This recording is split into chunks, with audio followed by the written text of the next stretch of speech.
All right. In this video, we're going to be talking about 6.9a and 6.9b. We are writing one variable, one-step equations and inequalities. And inequality means something's not equal to represent constraints or conditions within problems. Constraints means you're limiting yourself. Like I can only work so many hours a week. There are constraints because there's only so much time and I only have so much energy. 6.9b represents solution for one variable, one-step equations and inequalities on number lines, because number lines are cool. All right, here we go. So this is from the 2017 test. Liang has a goal of walking at least 18 miles. She walks at a rate of 4 miles per hour. Which inequality can Liang use to find h, the number of hours she should walk in order to meet or exceed her goals? So, all right, so first thing we see 4 miles per hour. Let me do this a different color. 4 miles per hour, and per doesn't always mean this, but most of the time means I'm multiplying. So I'm doing 4 miles per hour. And so I can plug in a number in there, whether it's 1 hour, 2 hours, 3 hours, and I can figure out how far I walked in that time period. So obviously it is not going to be h or j. All right, so this can get a little confusing. So I'm looking at f and g, and they look very similar. But the inequality, which way should the inequality, should it be facing? What you have to understand is she wants to walk at least 18 miles. That means I need my total time and miles to be greater than 18. So my answer is F. But again, why is that? So let's just say I walked for 4 hours. If I walked for 4 hours, I would have walked a total of 16 miles. Well, that wouldn't be greater, so I don't want that. I want something greater than 18. So what if I plugged in 5? If I did 4 times 5, it's 20. 20 is greater than 18, and therefore I walked at least 18 miles. I met my goal, and so, and this is a good thing, and so my answer is F. Okay, so again, when you're looking at which way does the inequality face, so you need to think, on this particular problem, I know I needed to walk at least 18 miles. I'm doing it 4 miles per hour. I need this number on the left to be greater than 18, or technically, when it says at least, it could be 18 or more. And that's why we have, I'm going to do green here, that's why we have the line here. That means it could be 18. And let me show you what that would look like. If I multiplied it, if I did 4 miles per hour and I walked 4.5 hours, what would I get? I know it's 18. I want this to be greater than or equal to. This would be 18. And this would be true because I walked at least 18. I didn't walk more than 18. I walked the bare minimum, called it real, and I'm done. Now let's talk quickly about graphing this. Now if I were to graph this on a number line, 0 and I have 18, okay, I need my number to be at least 4.5 or greater. Okay, so my h, if I were to solve this, let me solve this. Let me erase some of this. When I have an inequality, I solve my inequalities like I do an equation. So I have a variable.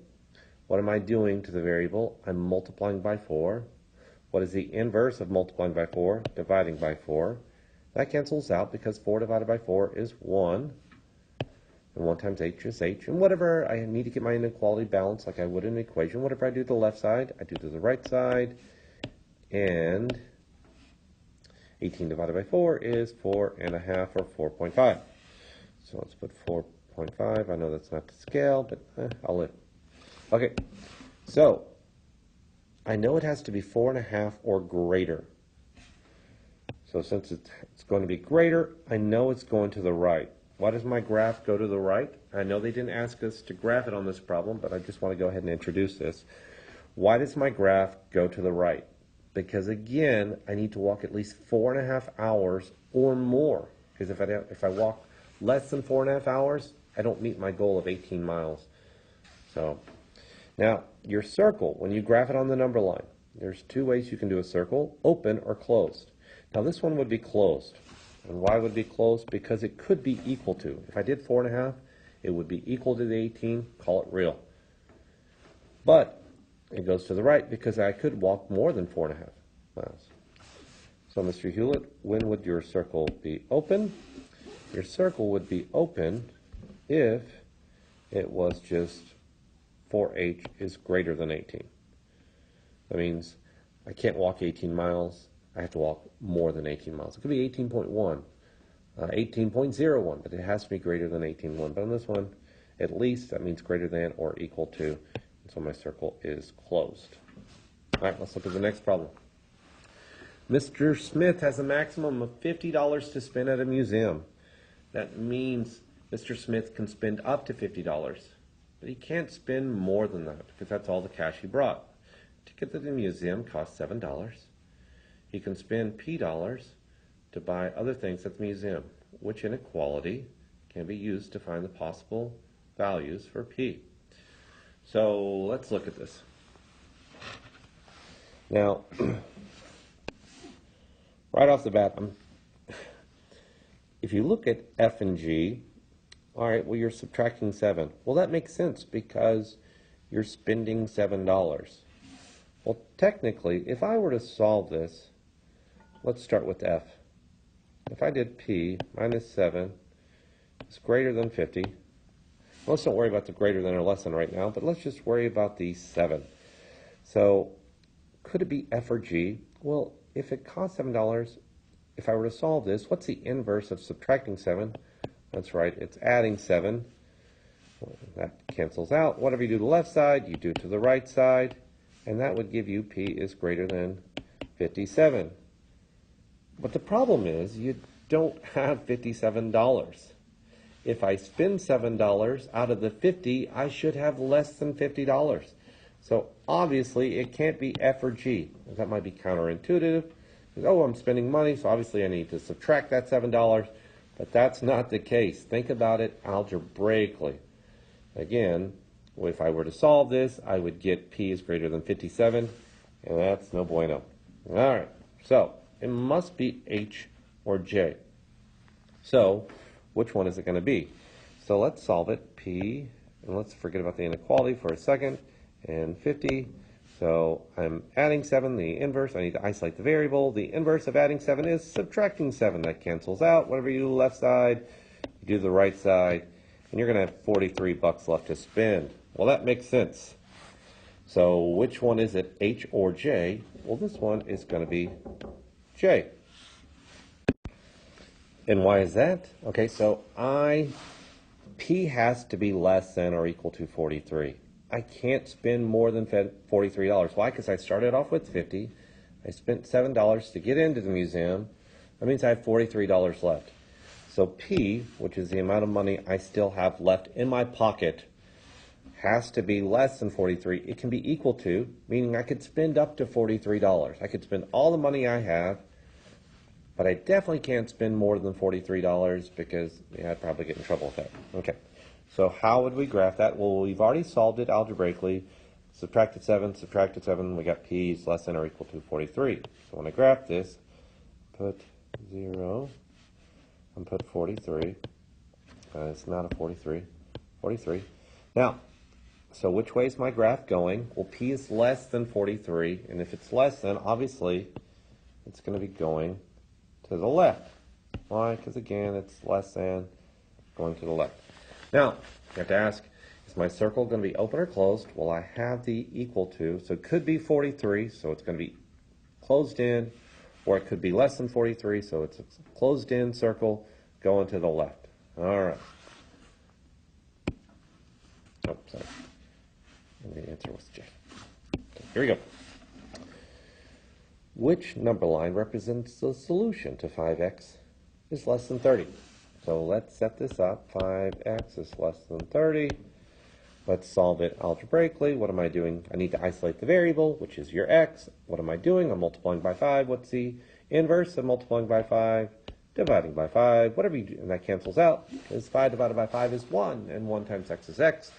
And whatever you do to the left side, you do to the right side. And 30 divided by 5 is 6, so that leaves me with x is less than 6. So which way is our graph going to go? It's going to go to the left. Why? Because think of any number that is less than 6. 5, 5.5, 4, negative million. All of those would be left on the number line, so it can't be G or J. So then it's either going to be F or H. And so then all you have to ask is my circle going to be open or closed? Well, do I have the less than or equal sign? I do not.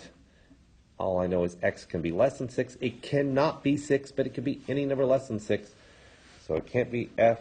My answer is H. My circle is open because, again, it doesn't have the equal line underneath the inequality. All right, here we go. Echo is selling books for $12 each. She wants to make more than $180 in book sales. The inequality 12b is greater than 180 can be used to determine the number of books she must sell in order to meet her goal. Which number line best represents the solution to the inequality? So let's write this out. 12b is greater than 180. Let's solve it algebraically. So what am I doing to the variable? I need to isolate the variable, get it alone. I'm multiplying by 12, and the inverse of that is dividing by 12. 12 divided by 12 is 1, and 1 times b is b, so they cancel it out. We need to keep the inequality balanced. Whatever you do to the left side, we do to the right side. And 180 divided by 12 is 15. So what am I left with? B is greater than 15. All right. So which way is it going to go, left or right? So my inequality states B is greater than 15. So think of a number that is greater than 15. 16, 17, 18, 19, 20, so on and so forth. Where do those fall in the number line? Well, they fall to the right of 15. So it can't be B or D because, again, we know it's going to be greater than 15, so it's going to go to the right. Then let's ask, is our circle open or closed? Well, again, do we have the equal line underneath it? We do not, so it can't be closed because it can't be 15. It has to be a number greater than 15, so our answer is C. Our circle is open, and it's going to the right. All right, so we've just went over 6.9a and b and solving equations and inequalities. Hopefully this has made sense. If you need any additional help or notes, you can email me at jhewlett@leisd.ws. Thanks, and have a great day.